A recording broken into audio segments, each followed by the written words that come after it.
Hello बच्चों, चलिए प्रश्न को पढ़ते हैं और समझते हैं। यदि y बराबर b sine x plus a cos x, तब सिद्ध कीजिए कि d2y बटा d x square plus y बराबर शून्य होगा। प्रश्न को हल करने से पहले प्रश्न के लिए मुख्य अवधारणा लिख लेते हैं। तो प्रश्न की मुख्य अवधारणा, मुख्य अवधारणा में हम प्रश्न से संबंधित अवकलन के कुछ सूत्रों को लिखेंगे जो आपको पता होना चाहिए।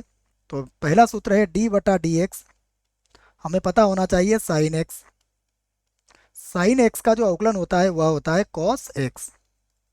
दूसरा सूत्र d बटा d x cos x, cos x का जो अवकलन होता है वह होता है माइनस का साइन एक्स। तो यह सूत्र है जिसकी सहायता से इस प्रश्न को हल कर लेंगे। आइए जो प्रश्न में दिया है हम उसे लिखते हैं। तो हमें दिया गया है y बराबर b साइन एक्स और उसके बाद है प्लस का a कॉस एक्स।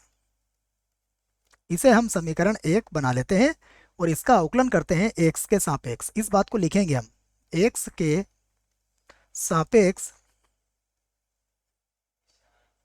अवकलन करने पर, अवकलन करने पर तो x के सापेक्ष हम इसका अवकलन करेंगे तो ये बनेगा dy बटा डी एक्स और ये होगा d बटा डी एक्स, ये होगा b साइन एक्स, उसके बाद प्लस ये होगा d बटा डी एक्स और ये होगा a कॉस एक्स। सूत्र मैंने आपको लिखवा दिया है, फिर भी मैं लिखता हूं dy बटा डी एक्स बराबर, देखिए b तो अचर है, साइन एक्स का अवकलन होगा कॉस एक्स। कॉस एक्स को एक बार और लिख लेते हैं, ये लिख दिया हमने इसको कॉस एक्स। उसके बाद प्लस यहाँ पर a जो है वह तो अचर है और कॉस एक्स का होगा माइनस का साइन एक्स।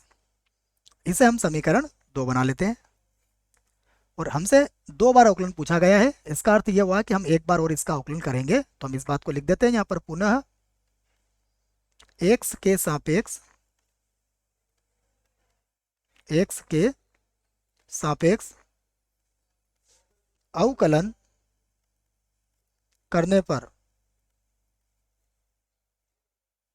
ये लिख दिया है हमने।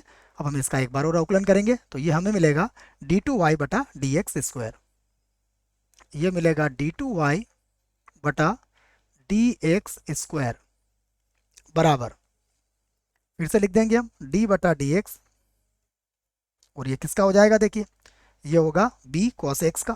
तो हम यहाँ लिख देंगे b कॉस एक्स। उसके बाद यहाँ देखिए ये जो माइनस है इसको तो आगे लिख लेंगे, तो a साइन एक्स का करेंगे तो माइनस d बटा डी एक्स और ये हो जाएगा a साइन एक्स। फिर से लिखूंगा इसी बात को, तो d2y बटा डी एक्स स्क्वायर बराबर, हमें पता है कॉस एक्स का अवकलन माइनस साइन एक्स होता है, तो ये हो जाएगा माइनस का b और यहाँ पर आ जाएगा साइन एक्स, और साइन एक्स का अवकलन कॉस एक्स होता है तो माइनस a और साइन एक्स का अवकलन हो जाएगा कॉस एक्स। फिर से हम लिखते हैं इसको, तो ये होगा d2y बटा डी एक्स स्क्वायर, यहाँ से हम माइनस को कॉमन ले लेते हैं तो ये होगा b साइन एक्स और प्लस हो जाएगा a कॉस एक्स। अब आप समीकरण नंबर 1 को देखिएगा, b साइन एक्स और a कॉस एक्स किसके बराबर है, y के बराबर है। तो हम इसी बात को यहाँ लिखेंगे कि समीकरण 1 से हम इसको y लिख सकते हैं। हम यहाँ पर इसको लिख लेते हैं समीकरण 1 से, समीकरण 1 से। अब हम इसका मान यहाँ पर रख लेते हैं, तो हमें मिलेगा d2y बटा डी एक्स स्क्वायर और बराबर हो जाएगा माइनस का y। अब माइनस y को आप बराबर के इधर ले जाइए तो ये होगा d2y बटा डी एक्स स्क्वायर और प्लस हो जाएगा y बराबर 0। यही हमें सिद्ध करना था, यहाँ पर हम लिख सकते हैं सिद्ध और हुआ। आशा करता हूँ बच्चों आपको इस प्रश्न का उत्तर समझ में आया होगा। धन्यवाद।